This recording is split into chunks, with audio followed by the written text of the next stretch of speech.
નમસ્કાર વિદ્યાર્થીની બહેનો, આપણે પ્રકરણ 6 એમાં આગળ આપણે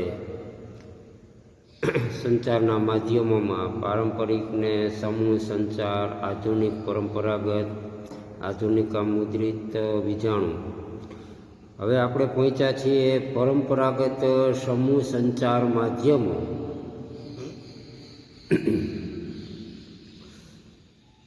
પ્રાચીન કાળથી ભારતમાં પરંપરાગત સમૂહ માધ્યમોની બોલબાલા વચ્ચે ઓછે અંશે આપણને જોવા મળે. એમાં લોક સાહિત્ય હોય, લોક સંગીત હોય, લોક નૃત્ય હોય. આ ત્રણેય ભારતના વિવિધ પ્રદેશોમાં પોતાની આગવી ઓળખ ધરાવતા હોય.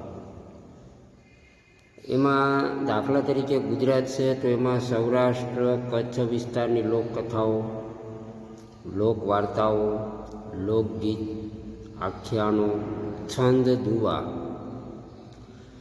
સામાન્ય રીતે કોઈ વીરકથા હોય, કોઈ સતી કથા હોય, ધાર્મિક કથા રજૂ થતી. એવી જ રીતે રાજસ્થાન છે તો એમાં ગુજરાતમાં ભવાઈ, ઉત્તર પ્રદેશમાં નવટંકી, બંગાળમાં બાઉલ, મહારાષ્ટ્રમાં ભારણ, મધ્યપ્રદેશમાં પંડવા જેવા લોકનાટકોનું ખૂબ જ આકર્ષણ ગ્રામ સમુદાયમાં રહેતું. તો હાલનો સમય આધુનિક સમય છે. આ તમામ પ્રકારના જે માધ્યમો છે એ હવે નહિવત પ્રમાણમાં આપણને જોવા મળતા હોય છે. હાલની જે જનરેશન છે કદાચ આનાથી સંપૂર્ણત અપરિચિત હોય, પણ જ્યારે આ ટેકનોલોજીનો યુગ ન હતો ત્યારે આ તમામ પ્રકારના માધ્યમો છે એ વ્યક્તિ સુધી જે તે સંગીત હોય, સાહિત્ય હોય, કથાઓ હોય એ પહોંચાડવાનું કામ કરતા. એમાં કઠપુતળીના ખેલ આવતા, મલના ખેલ આવતા એટલે કે કુસ્તી, મદારીના ખેલ આવતા. આ બધા જ મનોરંજન મેળવવાના પરંપરાગત સમૂહ માધ્યમો હતા. આ માધ્યમ દ્વારા લોકોને મનોરંજન ઉપરાંત નૈતિક મૂલ્યો અને એના વિશેનું જ્ઞાન પણ મળતું. તો હાલના સમયમાં આધુનિક સંચાર માધ્યમોના વિકાસને લીધે એમાં ઘણી બધી ઓટ આવી ગઈ. એટલે હવે એના વિશે હાલની જે જનરેશન છે, હાલના જે બાળકો છે, આ તમામ પ્રકારના માધ્યમોથી વાકેફ નથી. તો એ સમયમાં રામા મંડળો આવતા, ભવાઈ થતી. તો આ બધું પરંપરાગત માધ્યમો દ્વારા લોકો સુધી જ્ઞાનની સાથે ગમ્મત, એકતાનું પ્રદર્શન થતું. આ પરંપરાગત માધ્યમોમાં પારસ્પરિક પ્રત્યક્ષ માધ્યમ હતા. તેમાં યંત્ર વિજ્ઞાન, ટેકનોલોજીનો અભાવ હતો. એટલે કે ત્યારે કોઈ માઇક સિસ્ટમનો કોઈ ઉપયોગ થતો નહીં. એમાં ગ્રામજનો સામાજિક, ઐતિહાસિક અને ધાર્મિક પ્રસંગને લઈ મનોરંજનની સાથે સાથે ભાવનાગત અને નૈતિક મૂલ્યો પોતાની લોકકલા એમાં એ રજૂ કરતા. હવે ટેકનોલોજીને કારણે ગ્રામ સમુદાયમાં પરંપરાગત માધ્યમો મોટે ભાગે નાશ પામી રહ્યા છે. તો હાલના આ મોબાઈલ યુગમાં માણસો પાસે સમય હોવા છતાં પણ સમય નથી એવું પણ કહી શકાય. અને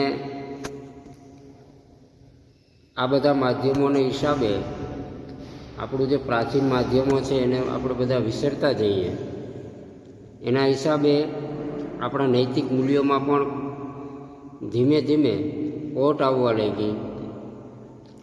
બાળકો છે એ ટેકનોલોજીને પરમ સત્ય માનવા લાગ્યા. કદાચ આવું તમે બાળકોને બતાવવા માંગતા હોય પણ બાળકોને એમાં રસ બેસતો નથી. તો આ આપણા પરંપરાગત સમૂહ માધ્યમો હતા. હવે બીજું છે આધુનિક સમૂહ સંચાર માધ્યમો. હવે આધુનિકની અંદર બે પ્રકારના આવે છે, એક મુદ્રિત અને બીજું વીજાણુ. મુદ્રિત એટલે લખાણો અને વીજાણુ એટલે ઓડિયો અને વિડીયો બંને, એટલે કે જોઈ શકાય અને સાથે સાથે સાંભળી પણ શકાય અને આપણે કહી પણ શકીએ. હવે એમાં મુદ્રિત માધ્યમોમાં સામાન્ય અર્થમાં મુદ્રિત એટલે એક પ્રકારનું લખાણ, એમાં પછી છાપા આવી જાય, પુસ્તકો આવી જાય, સામયિકો આવી જાય, ચોપાનિયા આવી જાય, જેમાં બધું લિખિત સ્વરૂપમાં આપણી સામે રજૂ થતું હોય. આ તમામ પ્રકારનું લખાણ એ બધું માધ્યમ જે છે એ મુદ્રિત છે. તો જર્મનીમાં 1940માં ગુટેનબર્ગે છાપકામની ટેકનોલોજી એટલે કે પ્રિન્ટિંગ પ્રેસનો વિકાસ કર્યો. એટલે પ્રિન્ટિંગ પ્રેસ આવ્યું 1440માં. અત્યારથી એક સાથે હજારો આવૃત્તિઓમાં છાપકામની શરૂઆત થઈ. આપણને ખ્યાલ છે, આપણે જે સૂતા ના હોઈએ તો એ પહેલાં તો આપણા ઘરે છાપું આવી જાય. હવે છાપું આપણને ખબર છે કે છેક રાજકોટથી છપાઈને આવતું હોય, છતાં પણ ટૂંકા ગાળામાં આપણા ઘર સુધી આ છાપખાનું છે એના દ્વારા જે લાખોમાં છપાયેલી આવૃત્તિઓ એ આપણા ઘરે વહેલી સવારે પહોંચી જતી હોય. તો શરૂઆતમાં નાના ચોપાનિયાના સ્વરૂપમાં સમાચાર છાપી અને વર્તમાન શરૂ કરવામાં આવ્યું હતું. એટલે કે નાના ચોપાનિયા એટલે 1 થી 2 પેજ જ. અત્યારે 10 થી 12 પેજ હોય, 14 પેજ હોય. ધીમે ધીમે આ વર્તમાનપત્રો દૈનિક વર્તમાનપત્ર સ્વરૂપમાં રજૂ થયા. પહેલાં અમુક ગાળા માટે જ પત્રો આવતા, હવે કાયમી આવવા લાગ્યા. તે સમયે હસ્તલિખિત પુસ્તકો પણ છપાવા લાગ્યા હતા, એટલે હાથે લખેલા પુસ્તકો. માટે એમ કહી શકાય કે યંત્ર વિજ્ઞાનની ટેકનોલોજીની સાથે આધુનિક યુગની પણ શરૂઆત થઈ ગઈ હતી. ભારતમાં વર્તમાનપત્રની શરૂઆત 18મી સદીના ઉત્તરાર્ધમાં એટલે કે જાન્યુઆરી 1780માં જેમ્સ ઓગસ્ટ હાકીને અંગ્રેજી ભાષામાં બંગાળ ગેઝેટને સાપ્તાહિક સ્વરૂપે પ્રકાશિત કર્યું હતું. યાદ રાખજો, 1440માં છાપકામની ટેકનોલોજીની શરૂઆત થઈ અને ભારતમાં 1780માં બંગાળ ગેઝેટ એ સાપ્તાહિક હતું, એટલે અઠવાડિયામાં એક જ વખત આવતું. અને ભારતનું સર્વપ્રથમ દૈનિક વર્તમાનપત્ર કલકત્તા ગેઝેટ હતું. સ્વતંત્ર ભારતમાં યુનાઇટેડ ન્યૂઝ ઓફ ઇન્ડિયા નામની એક કંપની સ્થાપવામાં આવી. એનું કામ પણ સમાચાર આપવાનું. અને 27 ઓગસ્ટ 1947માં પ્રેસ ટ્રસ્ટ ઓફ ઇન્ડિયા એટલે કે પીટીઆઈની સ્થાપના કરવામાં આવી. અને આ સમાચાર પત્રો આંતરરાષ્ટ્રીય, રાષ્ટ્રીય, પ્રાદેશિક અને સ્થાનિક એમ 4 કક્ષાએ છપાવા લાગ્યા. જેમાં સ્થાનિક કક્ષાથી લઈ અને આંતરરાષ્ટ્રીય કક્ષા સુધીની તમામ ઘટનાઓ અને વિગતો એમાં રજૂ કરવામાં આવી. પણ નિરક્ષરતા છે ત્યાં આ મુદ્રિત માધ્યમો ઓછા અસરકારક બની ગયા. એટલે જ્યાં શિક્ષણનું પ્રમાણ જ નહોતું તો ત્યાં મુદ્રિત માધ્યમો પહોંચાડવાનો કોઈ હેતુ રહેતો નહોતો. મુદ્રિત માધ્યમોમાં પાઠ્યપુસ્તકો છે, ધાર્મિક ગ્રંથો છે, નવલકથાઓ આવી, પછી કાવ્યો આવ્યા, નાટકો પણ લખાણા. આ વગેરે મહત્ત્વની ભૂમિકા ભજવી. તો અત્યારનો સમય તો કમ્પ્યુટરનો, ડિજિટલ યુગનો, જેના કારણે બીબા પ્રિન્ટિંગ ટેકનોલોજીનો અંત આવ્યો. એટલે આ જે છપાતા હતા છાપા એ બીબા પ્રિન્ટિંગ પ્રેસ હતા, જે અત્યારે એને આપણે જૂના પ્રેસ પણ કહી શકીએ, જે હવે જોવા મળતા નથી. તો ડિજિટલ ટેકનોલોજીને કારણે આ વિવિધ પ્રકારના પ્રિન્ટર, ફોટોકોપી મશીન, એના દ્વારા પ્રિન્ટિંગ ઘણું બધું સરળ બની ગયું અને સાથે સાથે ઝડપી પણ થયું. ટેલિવિઝન, કોમ્પ્યુટર, ઇન્ટરનેટ કે સ્માર્ટફોન એના કારણે વર્તમાનપત્રો, પુસ્તકો, સામયિકોના વાંચનના પ્રમાણમાં પણ ઘટાડો આવ્યો. કારણ કે હવે તમે રોજબરોજના છાપા તમારા કોમ્પ્યુટર દ્વારા કે તમે તમારા સેલફોનની અંદર પણ મંગાવી શકો. કારણ કે ઇન્ટરનેટ હવે હરેક વ્યક્તિના મોબાઈલમાં ઉપલબ્ધ છે. જેના કારણે જે છાપાઓ માટે માણસો એકબીજા દર જતા હવે એવું કરવાની જરૂર રહેતી નથી. છાપાના તમે કદાચ મંગાવતા હો વર્તમાનપત્રો તો તમારે એના પૈસા પણ દેવા પડતા હોય. તો અત્યારે મોબાઈલની અંદર તમે ઇન્ટરનેટ નેટ સાથે તો તમે જોડાયેલા જ છો, એટલે તમારા મોબાઈલની અંદર છાપા આવી જાય, એક આખું પાઠ્ય પુસ્તક આવી જાય, ધાર્મિક ગ્રંથો પણ આવી જાય છે. જેના કારણે આ મુદ્રિત માધ્યમો છે એ ઘટવા લાગ્યા અને ટેકનોલોજી, કોમ્પ્યુટર એ વધવા લાગ્યા. એમાં ઇન્ટરનેટને હિસાબે વૈશ્વિક જ્ઞાન તમે પણ પ્રાપ્ત કરી શકો. બીજું છે વીજાણુ. વીજાણુ માધ્યમ એટલે કે વીજળી સાથે જોડાયેલું. હવે વીજળી સાથે એટલે કે વીજળી હોય તો આ કાર્ય કરે. એમાં વીજાણુ સમૂહ સંચાર માધ્યમો ઇલેક્ટ્રોનિક માધ્યમોથી ઓળખાય, જેમાં રેડિયો છે, ફોટોગ્રાફી છે, ફિલ્મો છે, ટેલિવિઝન, કોમ્પ્યુટર, મોબાઈલ અને સ્માર્ટફોન. એમાં પહેલું છે રેડિયો. હવે રેડિયોની શરૂઆત 1921માં ઇટાલીના વૈજ્ઞાનિક માર્કોનીએ કર્યો હતો.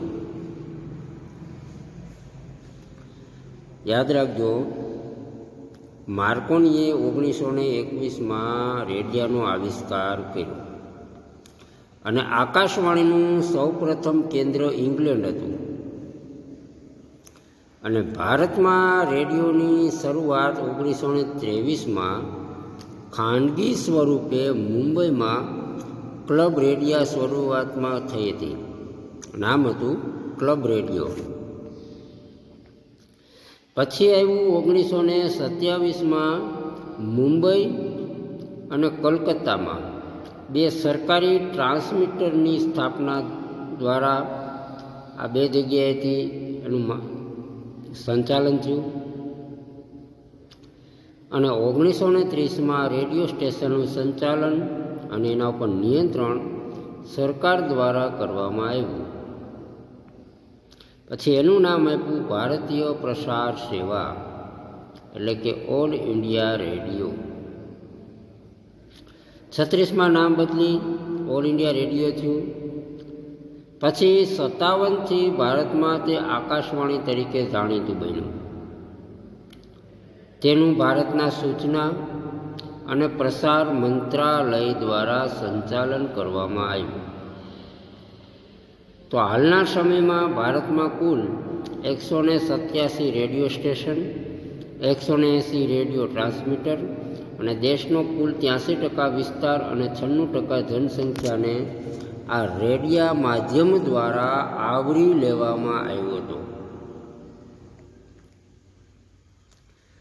આ રેડિયો છે એ ભારતના દુર્ગમ વિસ્તાર હોય, જંગલી હોય, અંતરિયાળ હોય, તેની આ વાહન વ્યવહાર જવા માટેની પણ સગવડતા ઉપલબ્ધ ના હોય એવા ભાગમાં પણ રેડિયોથી અસરકારક માધ્યમ હતું. ત્યાંના માણસો સુધી સમાચાર પહોંચાડવાનું કામ રેડિયો કરતું. રેડિયો દ્વારા પ્રસારિત કાર્યક્રમને લીધે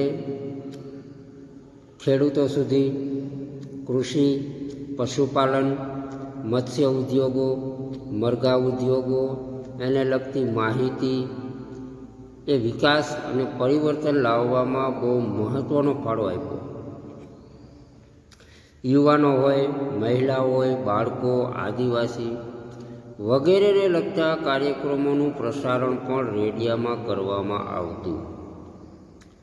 પછી વિવિધ ભાષામાં સમાચારો હોય, પછી કોમેન્ટ્રી, એટલે ત્યારે ટીવીનું ચલણ નહોતું. ટીવી હજી આપણે ઘર ઘર સુધી પહોંચેલા નહોતા. ત્યારે માણસો ક્રિકેટને કોમેન્ટ્રી દ્વારા સંપૂર્ણતઃ નિહાળતા. અને પહેલાંના સમયમાં રેડિયો રાખવા માટે લાયસન્સ રાખવું પડતું. તો હાલ ટેકનોલોજીની ક્રાંતિને લીધે FM રેડિયો આવતા પ્રસારણ પ્રક્રિયા અને કાર્યક્રમોનું સ્વરૂપ બદલાણું. અત્યારે આપણે FM રેડિયોનું ચલણ છે એ વધારે છે. પછી આ જે ઓલ ઇન્ડિયા રેડિયો એનું પ્રમાણ છે દિવસે ઘટ્યું છે. તો હવે પછી આપણે આના પછી ફોટોગ્રાફી વિશે આગળ લેશું. ત્યાં સુધી આવજો.